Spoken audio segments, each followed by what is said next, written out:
इस वीडियो में हम बात करेंगे कि जो जीडीपी की कैलकुलेशन है, उसके अंदर कौन-कौन से मेथड्स यूज़ किए जाते हैं। इसके अंदर टोटल 3 मेथड्स हैं।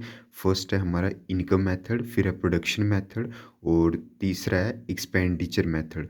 और जो हमारा इंडिया है, इसके अंदर मेनली जो है वो प्रोडक्शन मेथड यूज़ किया जाता है, क्योंकि यहाँ पे इनफॉर्मल जो अनऑर्गेनाइज़्ड सेक्टर है, उसकी जो जीडीपी है वो कैलकुलेशन करना डिफ़िकल्ट होती है। तो सबसे पहले है हमारा एक्सपेंडिचर मेथड। इसके अंदर क्या होता है, मान लेते हैं कि एक हमारी फैमिली है और फैमिली के अंदर मॉम, डैड और ये 4 मेंबर्स हैं। तो इसमें हम क्या करते हैं कि जो हमारी डेली इनकम है, हम डेली का एक टेबल बनाते हैं और डेली की इनकम लिखते जाते हैं कि चारों बंदों ने जो 4 बंदे हैं फैमिली मेंबर्स हैं, उनका एक्सपेंडिचर पर डे का कितना जा रहा है। और एक कैलेंडर के बाद हमको पता चल जाएगा कि हमारा टोटल एक्सपेंडिचर कैसा है।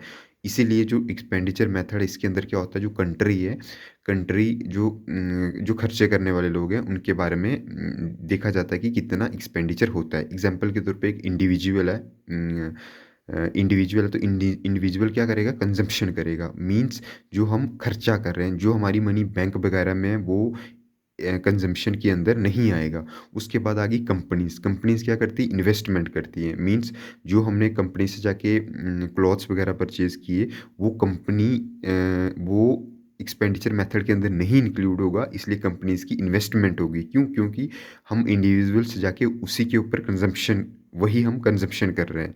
तो गवर्नमेंट क्या करेगी, गवर्नमेंट का परचेज़ेज़ आएगा और इन सबको मिला के क्या हो जाएगा, हमारा एक एक्सपेंडिचर जीडीपी हो जाएगा।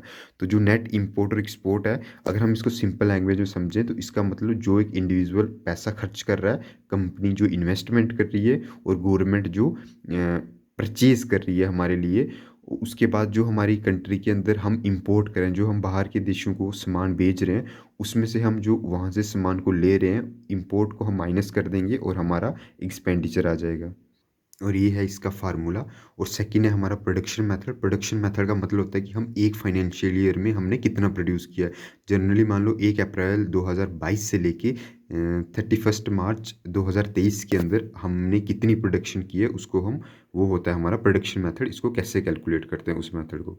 एंड फाइनल है हमारा इनकम मेथड। ये मोस्टली जो डेवलप्ड कंट्रीज़ हैं उसके अंदर यूज़ किया जाता है 2 लेवल्स के अंदर। एक होता है बेसिक प्राइस, एक होता है मार्केट प्राइस।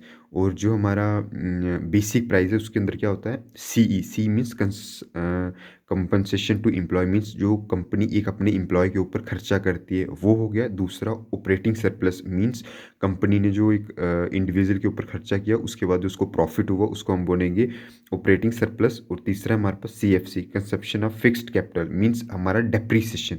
और उसके बाद हमारा प्रोडक्शन टैक्स इंक्लूड हो जाएगा और उसके बाद हम उसको, और जो हमारा प्रोडक्शन लोन्स है उसको माइनस कर देंगे। फिर है हमारा जीडीपी एज़ मार्केट प्राइस। इसके अंदर हम बेसिक प्राइस, प्रोडक्ट्स की जो टैक्स है वो इंक्लूड कर देंगे और उसके बाद जो हमें उसके ऊपर सब्सिडी मिल रही है उसको माइनस कर देंगे और उसको हम बोल देंगे GDP at market price. Thank you.